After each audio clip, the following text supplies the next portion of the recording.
الحمد للہ رب العالمین والصلاة والسلام علی سید الانبیاء والمرسلین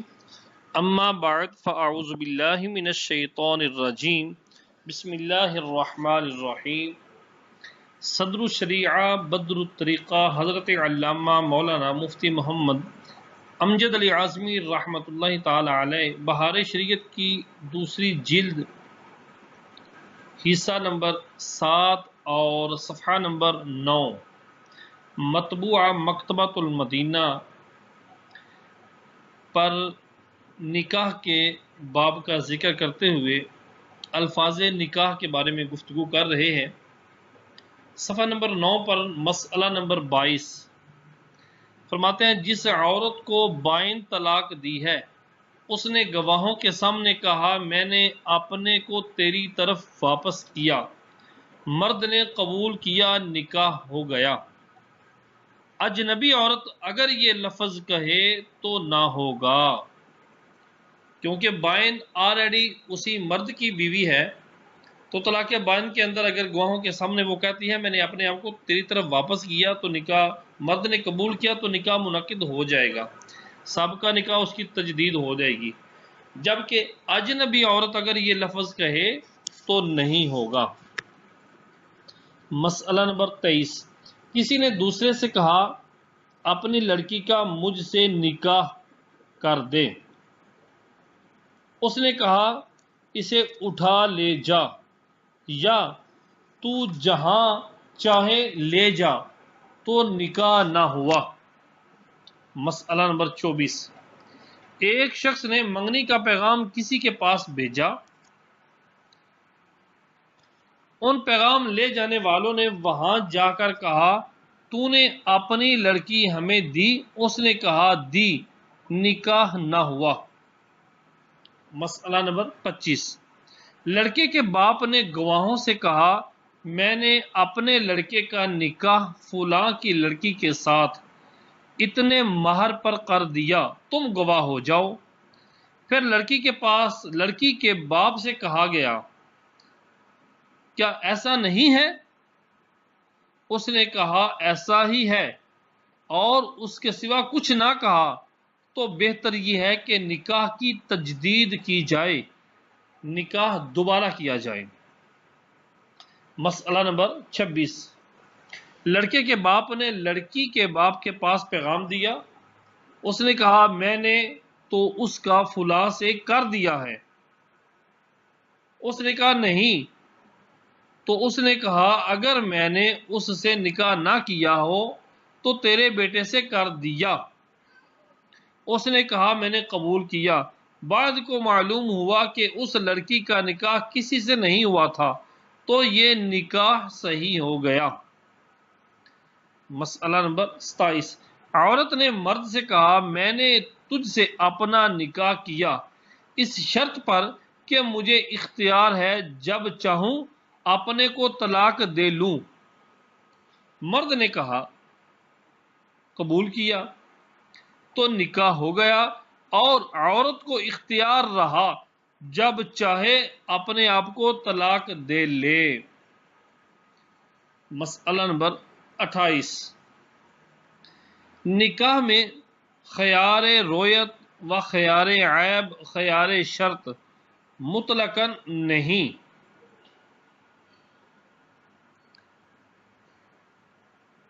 یہ خیار بمعنی اختیار ہے، اور یہ کتاب البیوع کے اندر اس کی وضاحت آئے گی کہ خیار رویت کیا ہوتا ہے، خیار عیب یا خیار شرط کیا ہے۔ تو نکاح میں خیار رویت، خیار عیب، خیار شرط مطلقاً نہیں، خواہ مرد کو اختیار ہو یا عورت کے لیے یا دونوں کے لیے 3 دن کا خیار ہو یا کم یا زیادہ کا۔ مثلاً اندھے، لنجا کہتے ہیں جس کے ہاتھ یا پاؤں بیکار ہوں، اپاہج،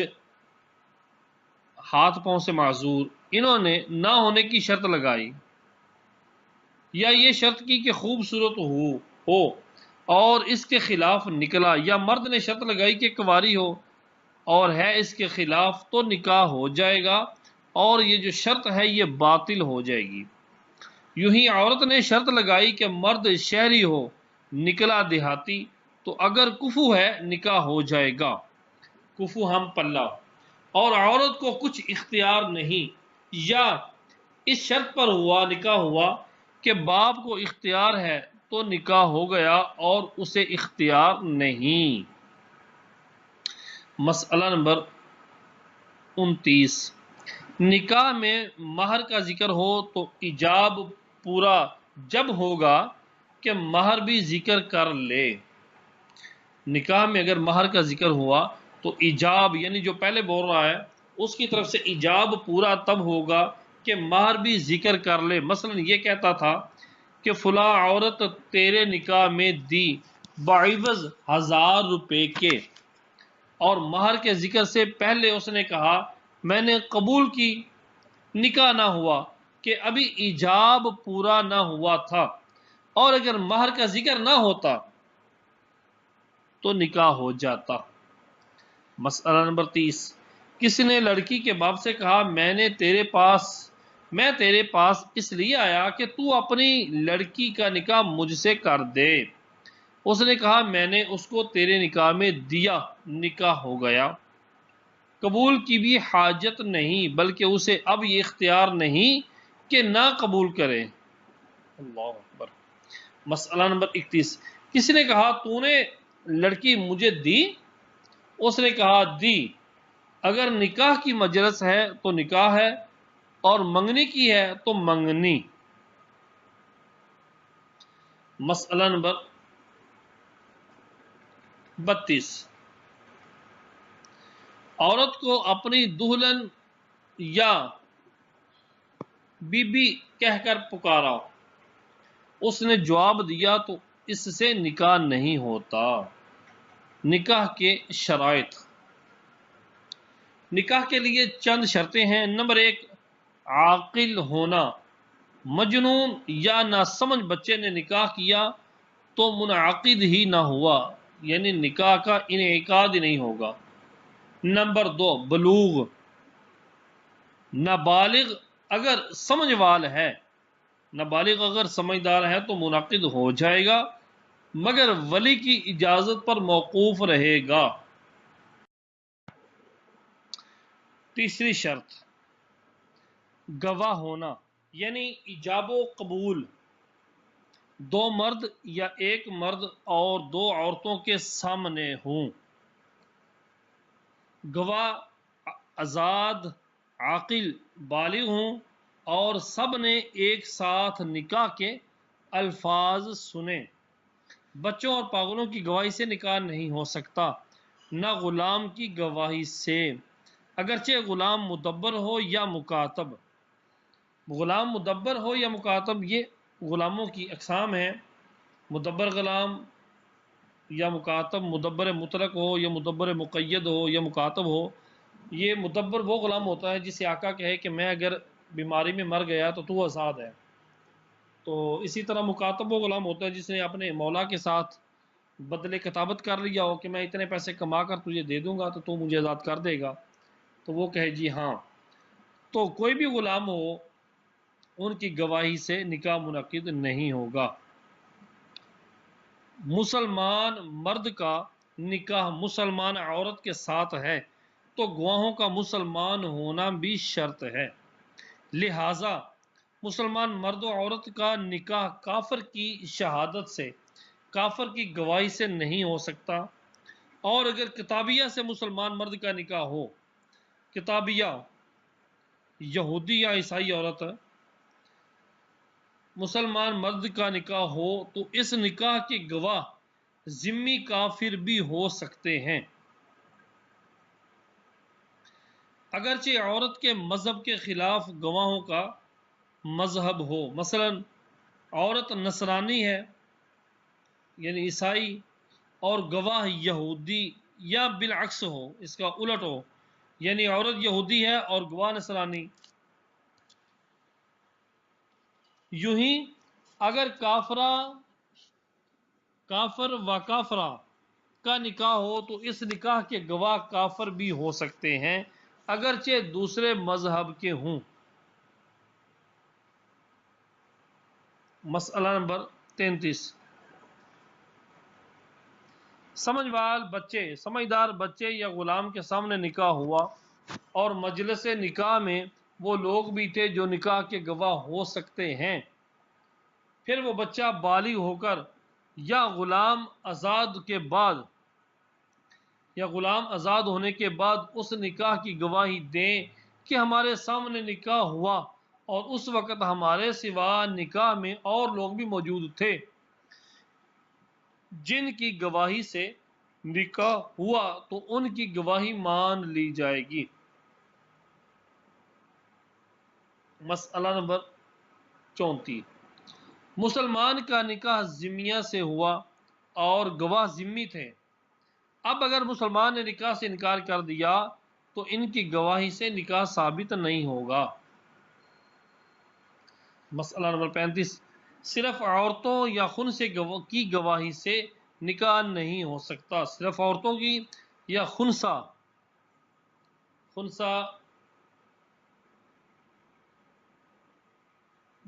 ان کی گواہی سے نکاح منعقد نہیں ہو سکتا جب تک ان میں کے دو کے ساتھ ایک مرد نہ ہو، یعنی ایک مرد اور دو عورتیں۔ نمبر 36، سوتے ہوں کے سامنے ایجاب و قبول ہوا تو نکاح نہ ہوا،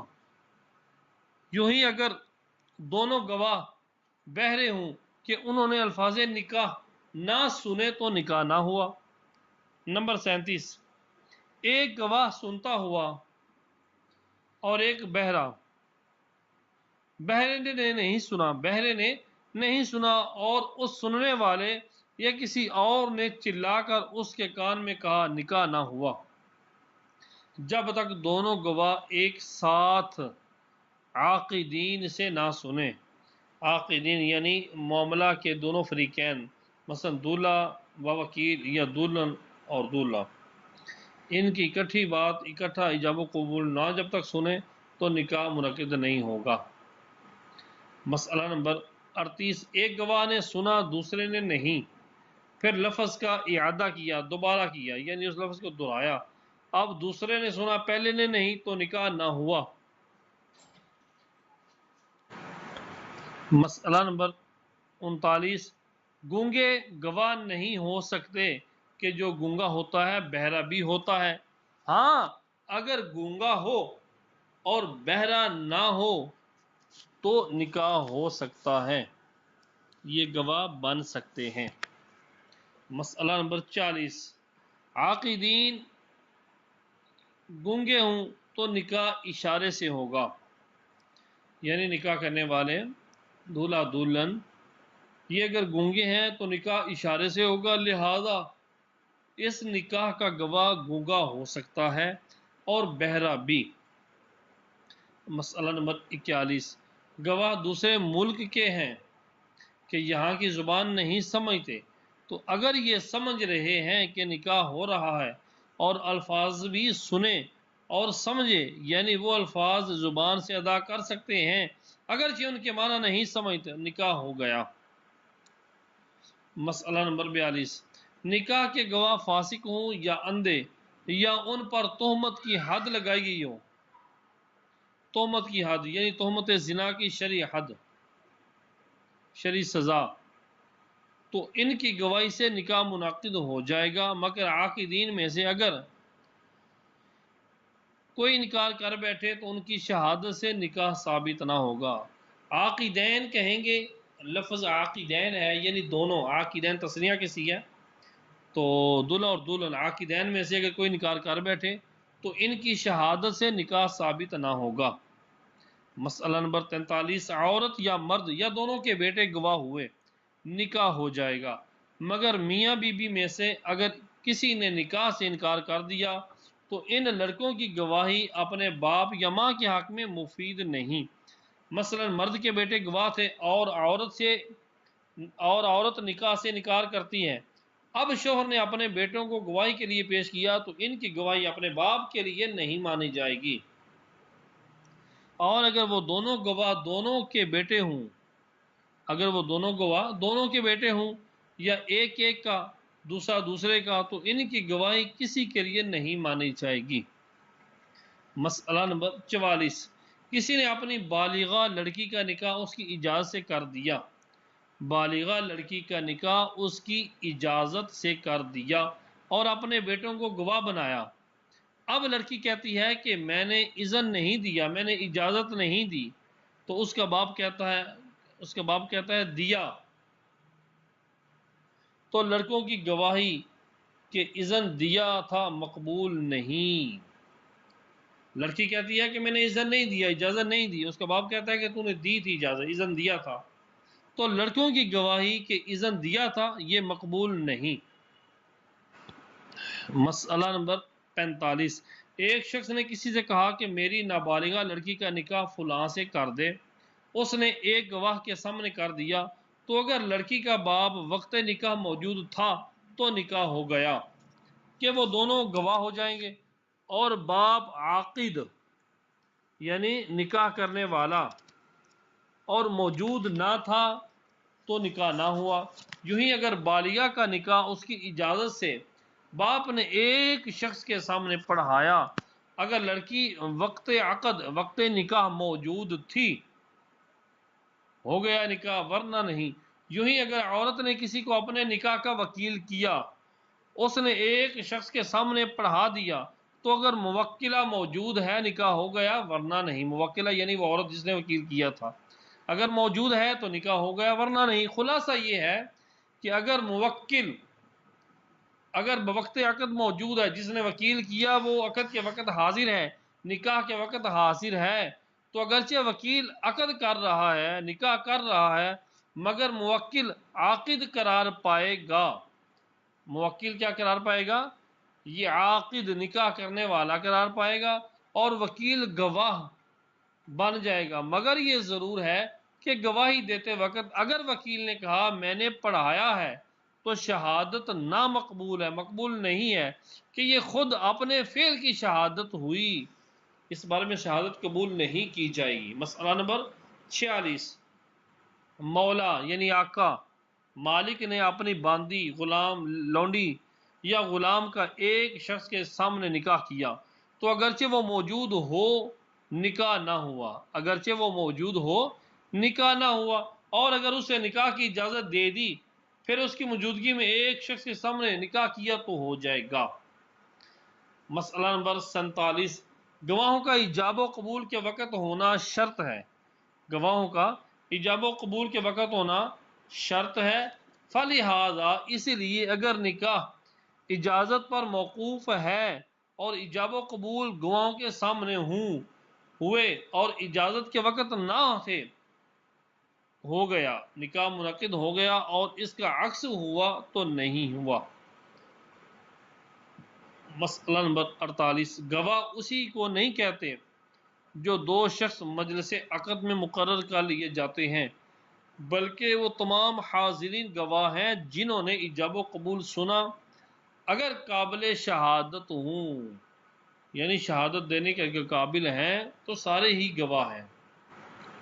مسئلہ نمبر 49،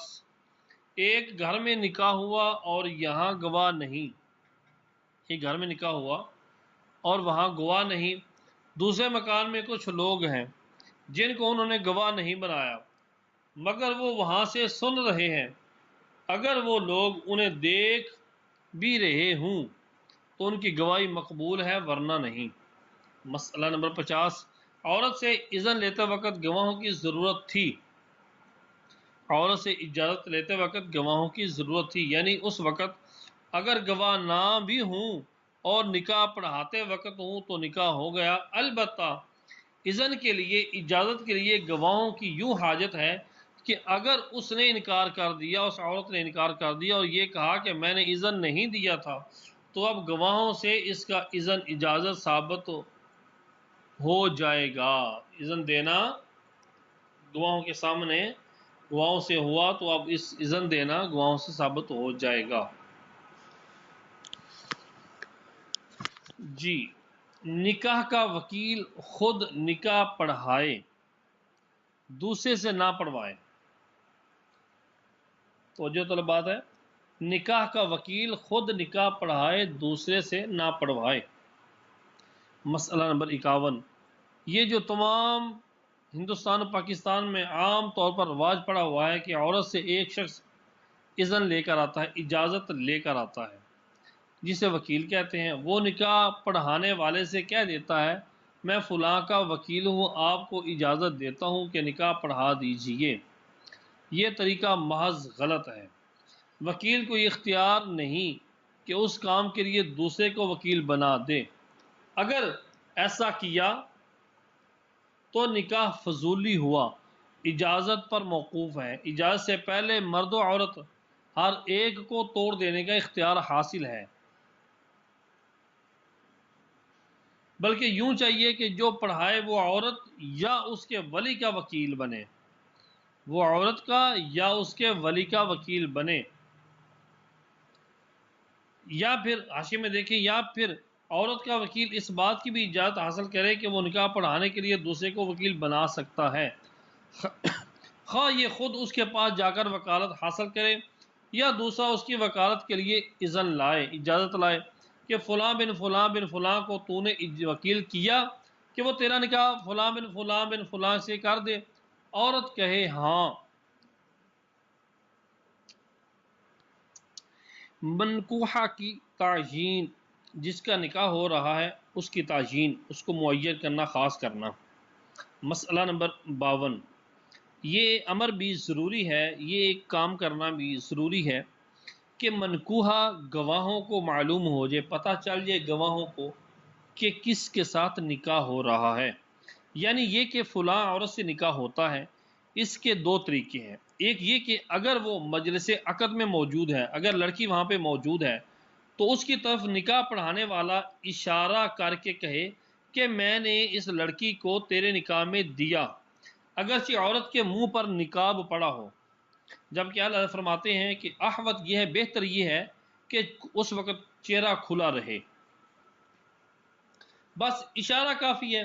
اور اس صورت میں اگر اس کے یا اس کے باپ دادا کے نام میں غلطی بھی ہو جائے تو کچھ حرج نہیں کہ اشارے کے بعد اب کسی نام وغیرہ کی ضرورت نہیں، اور اشارے کی تعیین کے مقابلے میں کوئی تعیین نہیں آتی۔ دوسری صورت معلوم کرنے کی یہ ہے کہ عورت اور اس کے باپ اور دادا کے نام لیے جائیں کہ فلانا بنت فلاں بن فلاں، اور اگر صرف اسی کے نام لینے سے گواہوں کو معلوم ہو جائے کہ فلانی عورت سے نکاح ہوا تو باپ دادا کے نام لینے کی ضرورت نہیں۔ پھر بھی احوط اسی میں ہے، احتیاط اسی میں ہے کہ ان کے نام بھی لیے جائیں، اور اس کی اصلاً ضرورت نہیں کہ اسے پہچانتے ہوں، بلکہ یہ کا جاننا کافی ہے کہ فلانی اور فلاں کی بیٹی فلاں کی پوتی ہے،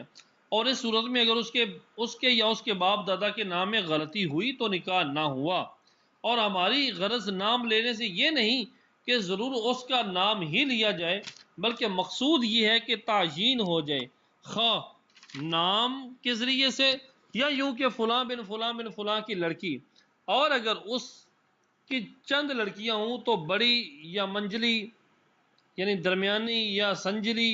یعنی تیسری یا چھوٹی، غرض معین ہو جانا ضرور ہے۔ اور چونکہ ہندوستان اور پاکستان میں عورتوں کا نام مجمع میں ذکر کرنا معیوب ہے، برا سمجھا جاتا ہے، لہذا یہی پچھلا طریقہ یہاں کے حال کے مطابق صحیح ہے۔ تنبیہ، بعض نکاح خواہ کو دیکھا گیا ہے کہ رواج کی وجہ سے نام نہیں لیتے اور نام لینے کو ضروری بھی سمجھتے ہیں، لہٰذا دولہا کے کان میں چپکے سے لڑکی کا نام ذکر کر دیتے ہیں، پھر ان لفظوں سے ایجاب کرتے ہیں کہ فلاں کی لڑکی جس کا نام تجھے معلوم ہے میں نے اپنی وکالت سے تیرے نکاح میں دی۔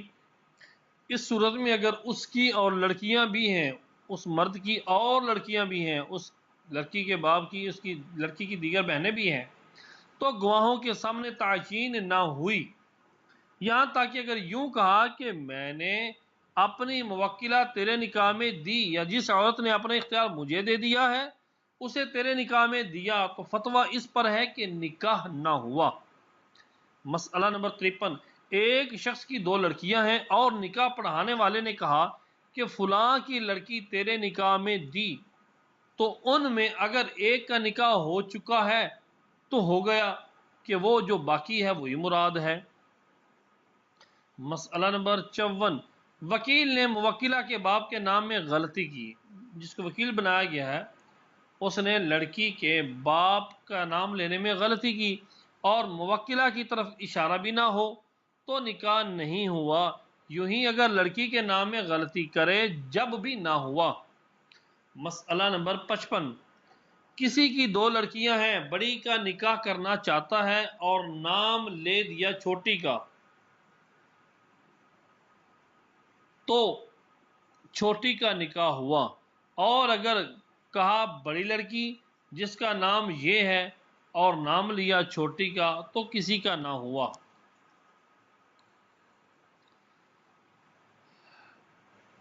مسئلہ نمبر 56، لڑکی کے باپ نے لڑکے کے باپ سے صرف اتنے لفظ کہے کہ میں نے اپنی لڑکی کا نکاح کیا، لڑکے کے باپ نے کہا میں نے قبول کیا، تو یہ نکاح لڑکے کے باپ سے ہوا، لڑکے کے باپ سے ہوا، اگرچہ پہلے سے خود لڑکے کی نسبت، لڑکے کی طرف نسبت یعنی منگنی وغیرہ ہو چکی ہو، اور اگر یوں کہا کہ میں نے اپنی لڑکی کا نکاح تیرے لڑکے سے کیا، اس نے کہا میں نے قبول کیا، تو اب لڑکے سے ہوا، اگرچہ اس نے یہ نہ کہا کہ میں نے اپنے لڑکے کے لیے قبول کیا، اور اگر پہلی صورت میں یہ کہتا کہ میں نے اپنے لڑکے کے لیے قبول کی تو لڑکے ہی کا ہوتا۔ مسئلہ نمبر 57، لڑکے کے باپ نے کہا تو اپنی لڑکی کا نکاح میرے لڑکے سے کر دے، اس نے کہا میں نے تیرے نکاح میں دی، اس نے کہا میں نے قبول کی، تو اسی کا نکاح ہوا، اس کے لڑکے کا نہیں۔ اور ایسا بھی اب نہیں ہو سکتا کہ باپ طلاق دے کر لڑکے سے نکاح کر دے کہ وہ تو ہمیشہ کے لیے لڑکے پر حرام ہو گئی۔ اللہ اکبر، کیسے پیچیدہ مسئلے ہیں۔ مسئلہ نمبر 58، عورت سے اجازت لیں تو اس میں بھی زوج، خامند اور اس کے باپ دادا کے نام ذکر کر دیں کہ جہالت باقی نہ رہے، یعنی لا علمی وغیرہ باقی نہ رہے، واضح ہو جائے عورت پر۔ مسئلہ نمبر 59،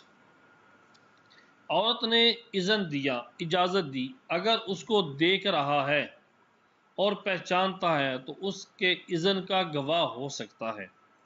یوں ہی اگر مکان کے اندر سے آواز آئی اور اس گھر میں وہ تنہا ہے تو بھی شہادت دے سکتا ہے، اور اگر تنہا نہیں اور اذن دینے کی آواز آئی تو اگر بعد میں عورت نے کہا کہ میں نے اذن نہیں دیا تھا تو یہ گواہی نہیں دے سکتا کہ اسی نے اذن دیا تھا، مگر واقعی اگر اس نے اذن دے دیا تھا جب تو پوری طرح سے نکاح ہو گیا، ورنہ نکاح فضولی ہوگا کہ اس کی اجازت پر موقوف رہے گا، لڑکی کی اجازت پر موقوف رہے گا۔ سنا گیا کہ بعض لڑکیاں اذن دیتے وقت کچھ نہیں بولتی، دوسری عورتیں ہوں کر دیا کرتی ہیں، یہ نہیں چاہیے، یعنی وہ جو لڑکی ہے وہ نہیں دیتی، دوسری عورتیں ہوں وہ کہہ دیتی ہیں کر دیا، دے دیا، تو یہ نہیں کرنا چاہیے۔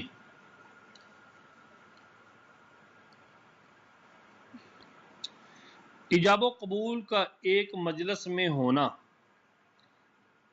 جی ایجاب و قبول دونوں کا ایک مجلس میں ہونا یہ بھی